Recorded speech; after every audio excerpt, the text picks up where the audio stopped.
Welcome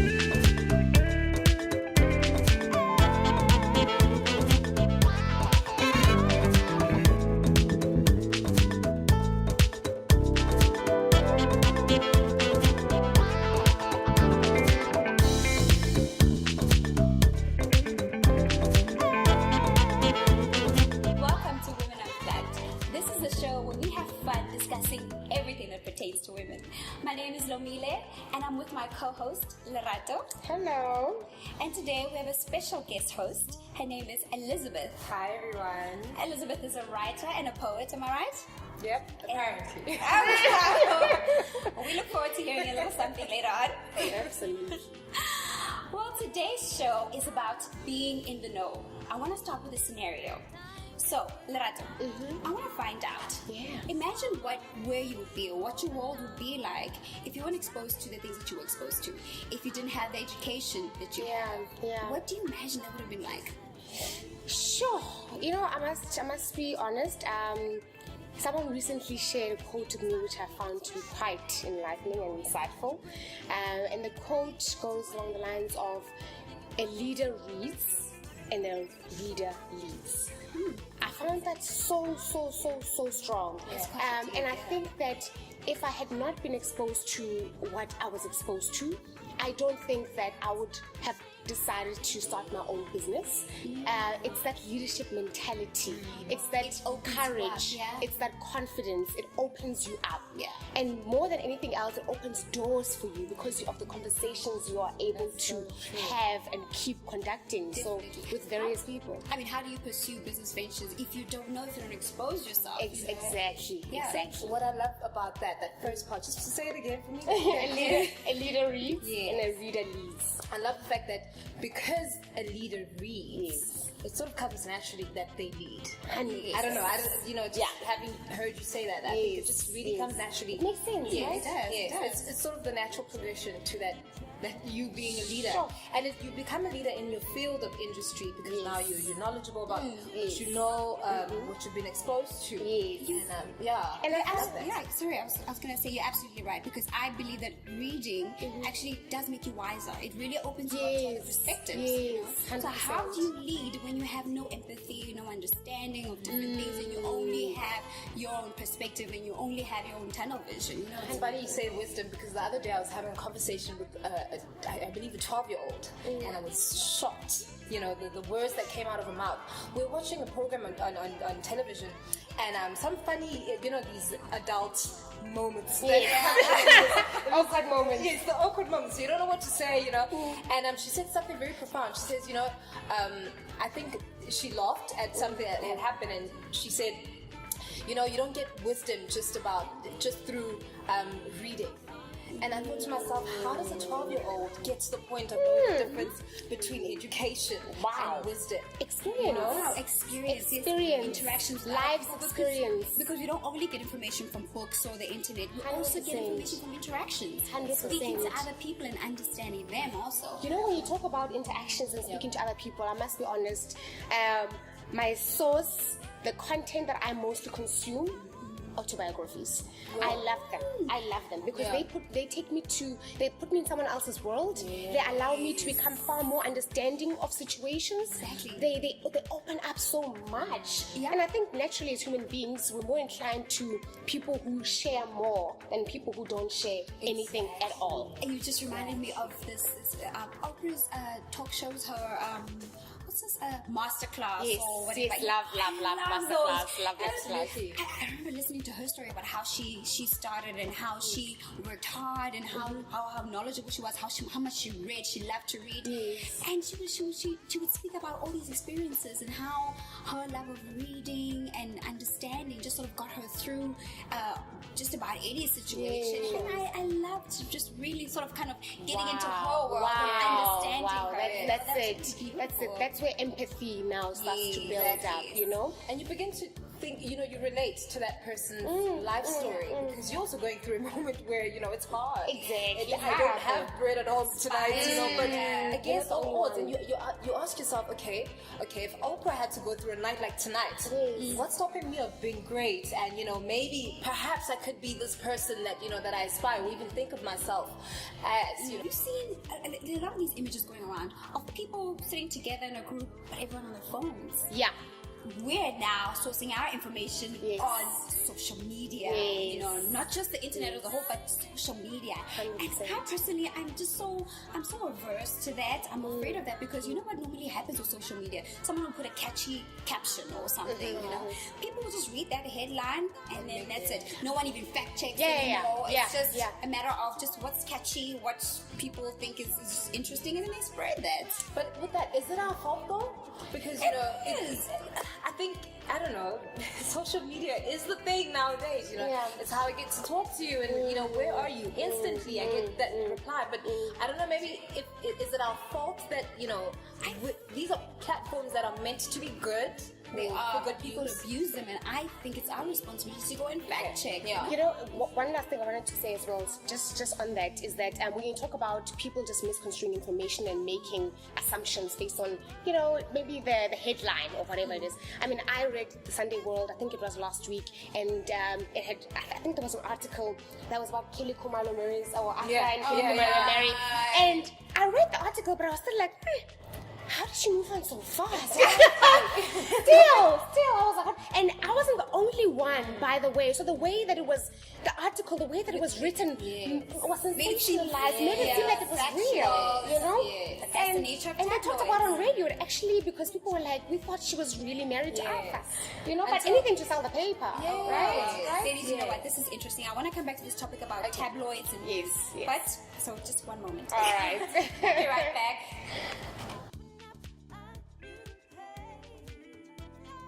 Back and we're chatting about being in the know. So where did we leave off, ladies? We were talking about tabloids versus news and how now tabloids are being made to seem like news. Everything's becoming enmeshed. We don't know what's fact, what's lies. So it's quite interesting how you were saying that there was an article you read in a newspaper. Yes, in a newspaper, in a Sunday newspaper. And in fact, the two people that accused actually were shooting a music video, and the one scene was a wedding, where they got married in the music video. But the way that it was published made it look like, I don't know, it just made it look like they really got married in real life. And I mean, I heard it on the radio, they were talking about how, people misunderstood what really happened. So I don't know if it's responsible journalism there. No, it's not. I don't think it is. I think it's our responsibility now to be more and more discerning because we're being fed anything. And also traditionally we know that there are tabloid newspapers and there are other newspapers that do report fact. So I guess it's just about fact checking. It makes me want to go back to the issue of being a bit more discerning, actually questioning the validity of the things that we're reading, and we actually take it in that view. Is this really what might have happened? Do we dare to question that maybe when we're reading sometimes? Because I think maybe also the stuff is so well written that you go into it. It's spicy. Spicy. And it's sad that other people are making money off your experiences, it's quite sad. And there are actually people that do that as a career now. Perez Hilton, celebrity blogger. That is, and he's making a killing. I mean, he's talking about people. Out of talking about people. And the only reason he's making a killing is because we are consuming it. It's because Ratantawa. That is absolutely true. How many viewers does Wendy Williams have? Oh, wow. She's Miss. How you doing? Love it. I mean, like, I'm guilty of watching Wendy Williams. She's entertaining, And she goes, so? She's the best though. She's the best. Have you seen how she reprimands her studio audience? She will reprimand her. And then, her topics. She runs to the room. Bobby Little runs. She's the sweetest. She's such a character. For that 100%. We are guilty of loving that darker side of Yeah, information, yeah, you know? I think she's a girl's girl. You know, I think as women, we like to have those conversations that are quite personal, whether it's about ourselves or maybe even other people. And How you snap that? Maybe even about other people today. and not in a malicious way. Yes, But you know, you do talk about your friends, and again, not in a malicious way, because you know they come up in conversation, etc. And sometimes, you know, when a friend says, "Oh, friend, I'm gonna deposit for you. Avail yourself. I'm coming for tea." Turn down the volume. You're like, no, listen, wait for wait tea. for Yeah, tell me now. But the thing is, if that was done, you know, it's like, I can't believe they sat and just talked. Yes, it's devastating when you're on the other side. And then the neck will say, "But not yet, canna."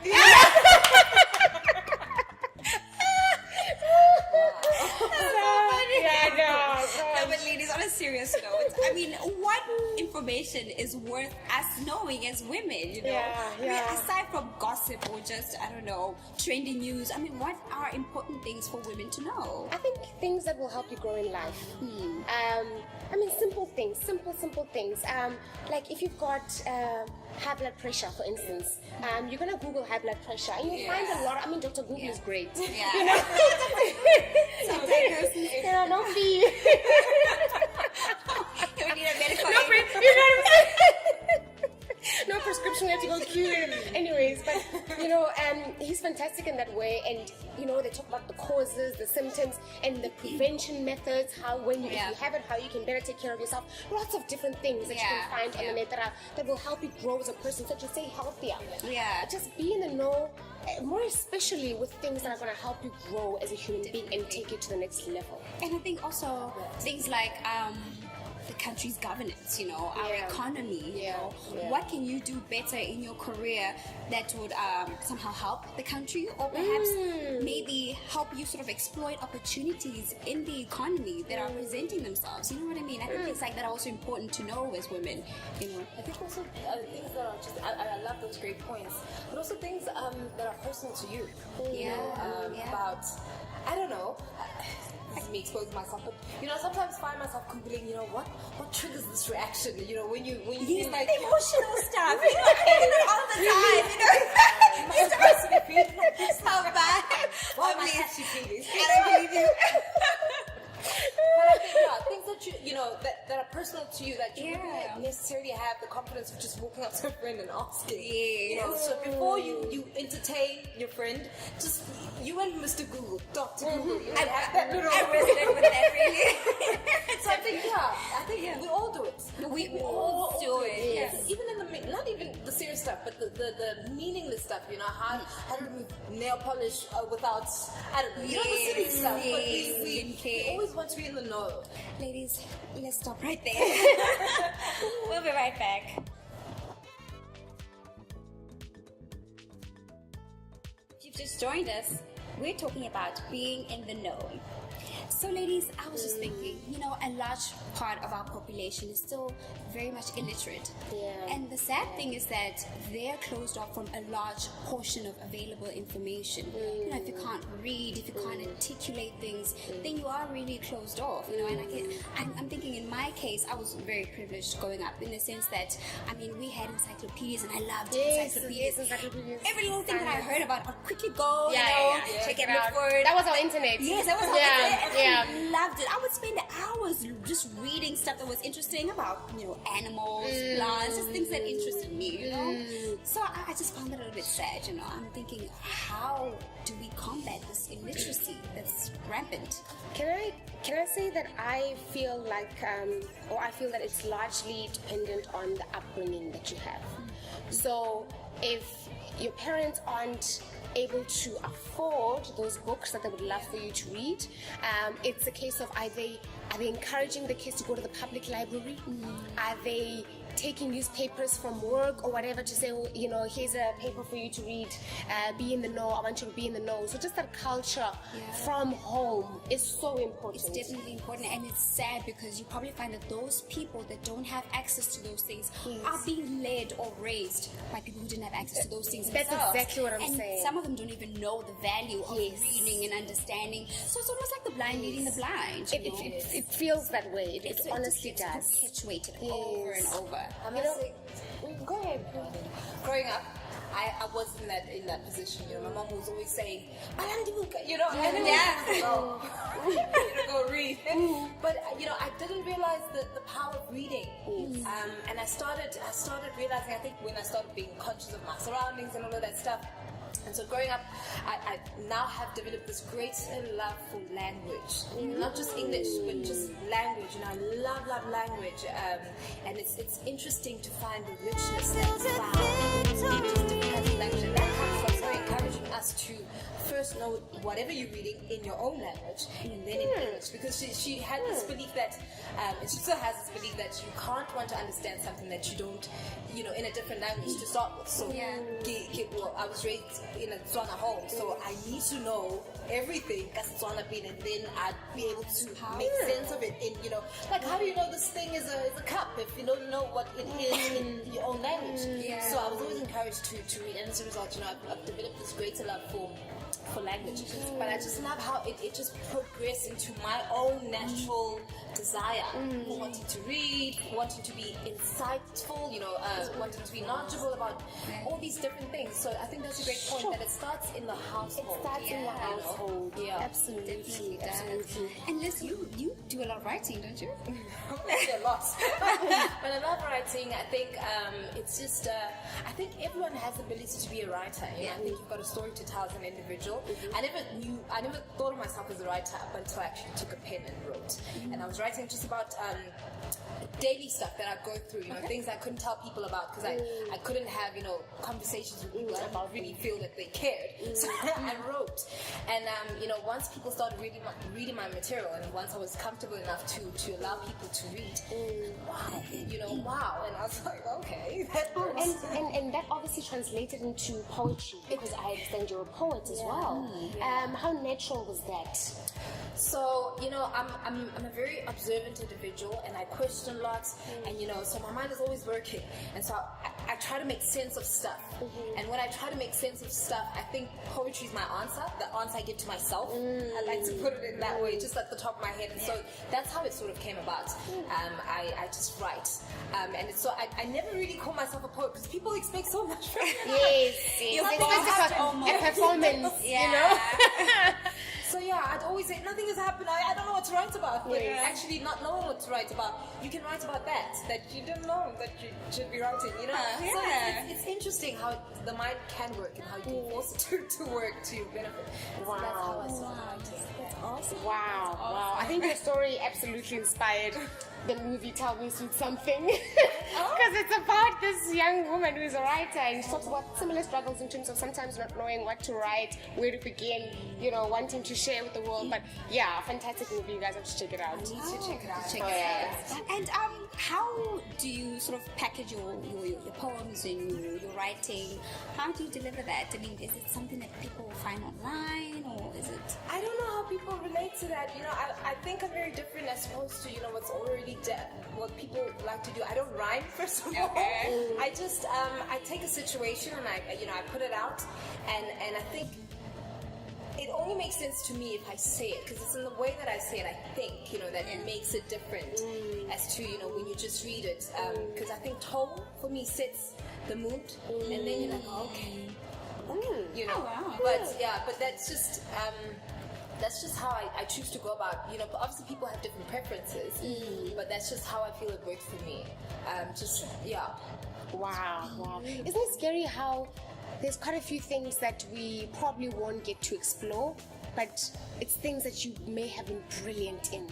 Like when you talk about the fact that you're a writer, and I'm like, I don't know if I've ever entertained writing, but perhaps it's in me, and I've just never put thought to paper. But I believe that your passions, you find yourself drawn to your passions. Absolutely. They don't lie Absolutely. dormant. You find yourself just sort of yearning for that particular thing, and then once you explore it, you actually find that you're good at it. You know? Yes. But Point I love taken. that word, passion. I think it's so underrated. I don't know. Maybe in some circles it's celebrated. Yeah. But, you know, I go into corporate and people are just like, you know, doing whatever they've been there to do. Yeah. But you recognize that this person actually has a gift of singing. You know, you hear them in the kitchen all the time. You're like, do you sing? And she's like, nah, I don't sing. She's got a great voice, you know. And I think passion. I always say, purpose. Your purpose will always haunt you, and your passions lead you to your purpose. Yeah. You know, they introduce you to what I believe God has called each and every one of us definitely doing. And so it's interesting. And you know, for me, it's a grave mistake to not live your purpose. It doesn't mean that you should be doing that, you know, earning millions from that. And sometimes you can't be doing that. But you know, at least if you have an audience of 5, you live in your passion. You're fulfilling what's been planted in you. It brings you so much satisfaction when you, every day when you're able to do what you love. I think that is the best gift in the world. It really is. Yeah. Going to the office at 9. But you find that you don't even mind. Yeah, Because you love it that you've probably been working from home since like 6 o'clock in the morning. Yeah. And then you take your time showering, you answer to no one. Oh, yeah. See, purpose introduces you to that. Exactly. I do my own But thing also- at my own time. You But know? also being in the know, you know, being in the know. Ladies, it's been beautiful. Thank you so much for a great show. As usual, we are having fun. Yes. But yeah, so hopefully next week we'll have Charlie with us. Please. Anyway, thank you so much, Liz. Thank you for having me. Thank you. Hopefully you can come again soon. I don't know. But before you go, you're Yeah. gonna recite a poem for us, right? You have to. Put jazz, walk on the stage. You are putting me on the spot like that. Okay. Okay. Something small and sweet. Short and sweet, This just at the top of my head, this is a poem that I had written like about a year ago. It's called "We Are Alive." Yes. I'm not even going to go into the background of it because I think it's self-explanatory. Okay. So I'll just say like 2 stanzas. 2 bars. Yeah, 2 bars. Okay. It's called "We Are Alive." Yeah, here goes. We are alive. We're not strangers to this world, but have existed before its creation.